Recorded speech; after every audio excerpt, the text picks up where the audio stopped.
Hey there folks, and welcome to this video. This is my report for stage 2 of the 2025 Dakar Rally, the Bisha to Bisha 48-hour chrono test.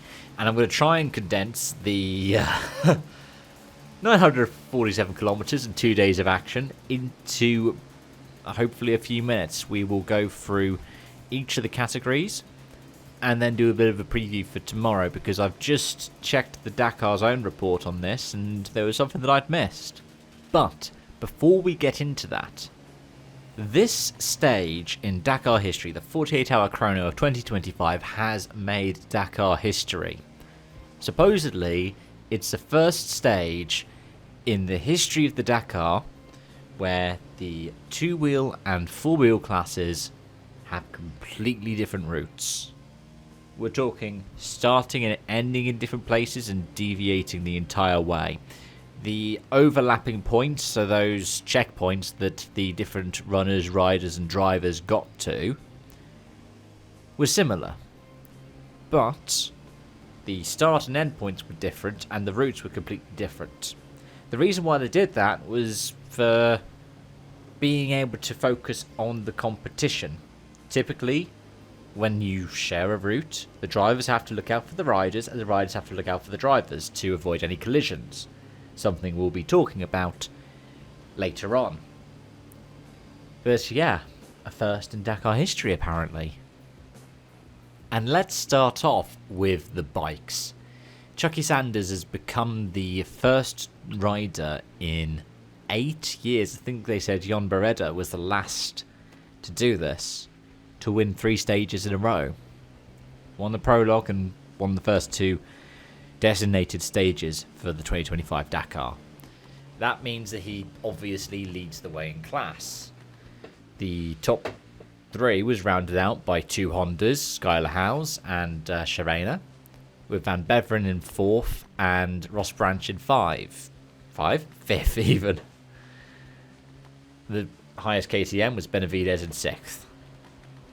But after over 11 hours of competition, the top 5 was separated by barely 10 minutes when all was said and done. Overall, that means that Sanders retains the lead in the standings. 12 minutes 36 over Howes, and Ross Branch is a further 4 seconds back. Chrono and Brybeck round out the top 5. And in Rally 2, it went Doherty's way over the course of the chrono test. 10 minutes better than Canet. And Argerite was in 3rd, meaning it wasn't an all KTM podium because we've got a Honda in there, 16:56 off the winning time.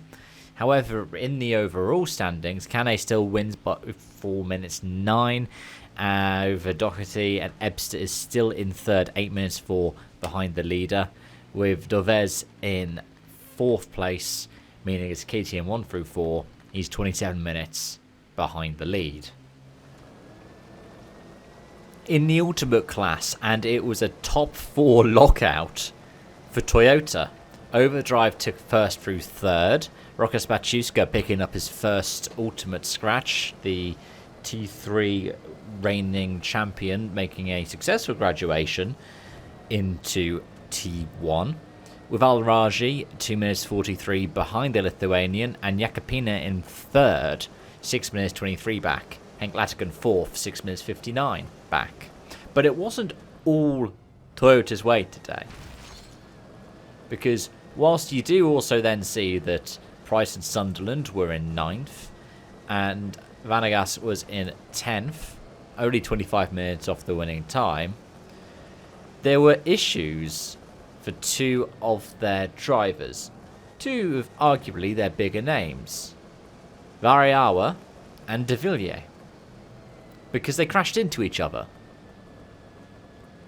It seems so strange to think of that 2 cars can crash into each other on the stages, but it can happen, especially when you've got dust. But it looked like it was a head-on collision. I haven't seen any onboards from it.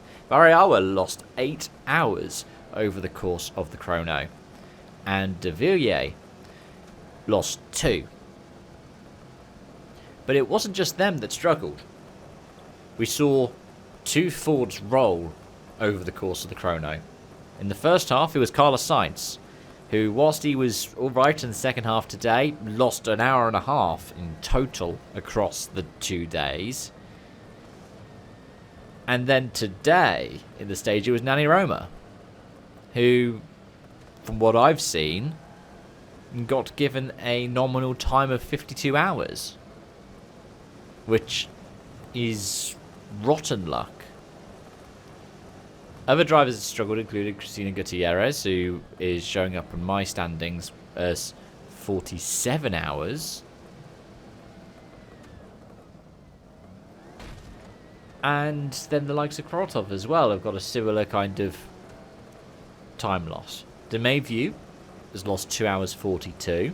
And this chrono has really shaken up the Dakar. You can see this in the overall standings. Latigan now leads by 4 minutes 45 over Al Raji. Alatia is in third, 11:14 back. And then in fourth and fifth we have Toby Price and Sam Sunderland, the two bikers who were in their debut on four wheels, 11:44 off the lead. Matthias Ekstrom's in fifth, 13:16 back. Lopes in sixth, 18:56 back. And then the top 10's rounded out by Jakobina Morej, Mitch Guthrie and Serradore in the Century. In the Challenger class, Spearings took the scratch today from Caviglasio by 2 seconds. 2 seconds? Over 12 hours of competition. That is almightily impressive. Third place with Leverton and Perry again. They ended up, I believe, taking the scratch. Was it the prologue? And they're rookies. An incredibly impressive performance. Caviglasio still leads overall from Guerriero by 6 minutes 20, and Leverton and Perry are in third, 18:24 back. The top 5 rounded out by Spearings and Van der Stelt, and then Navarro and Cisterna Herrera in 5th place. In the SSVs, it went the way of Hager again. The Sebastian Loeb Racing entrant ended up picking up the second scratch after winning the prologue by 7 minutes 26 over Javier de Soltrite. Pinto was in third, 38 minutes back, as was Vaisade in 4th place. But overall, de Soltrite still leads over Hager by 5 minutes 14. Pinto is in third, an hour back. This can all change with the divers we've seen in the Dakar, so that 1 hour advantage that the Soltrite has to stay within the podium could all be wiped out tomorrow. In the trucks and over the chrono, Maciek took the win over Leprai by 9 minutes 43, with Zala in third, 18:52 back. After that were Van den Brink and Van den Brink, the 6:06 over the 6:02. A minute in it between the Dutchmen. And they're the other way round overall, but still 4th and 5th. The top 3 are separated by 40 minutes. Maciek, 8 minutes 54 over Leprai. Zala in third, 38:50 back. And then the Van der Brinks over an hour behind in 4th and 5th place. And before we go, here is a quick report for tomorrow, because Stage 3 has been modified. It is now down to 327 kilometres. It was originally 496. The reason why 169 kilometres is missing is because of storms. And this is one of those things that people don't really think about, but inclement weather can happen anywhere in the world. I mean, I think the first edition of Dakar in Saudi, we had snow. But yeah, the Dakar is currently on its route being affected by severe flooding and rainfall.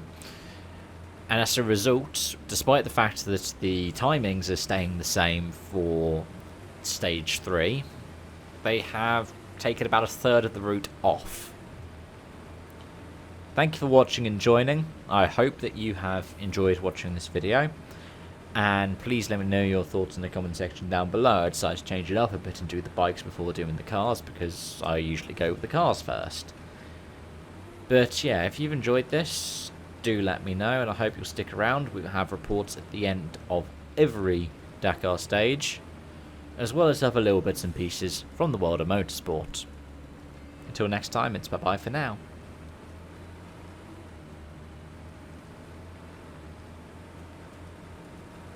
And some breaking news, just as I sat down to have this render, Carlos Sainz and Lucas Cruz are out of the Dakar. A fifth win with a fifth different manufacturer will have to wait another year for El Matador, as the damage done to the Ford Raptor is too much to continue. That's a big blow for M Sport, with Nani Roma also having had his offs, and I haven't seen any reports on whether or not that's a retirement as well. At the end of the day, it could be Ford down 2 of their 5 Raptors in one go.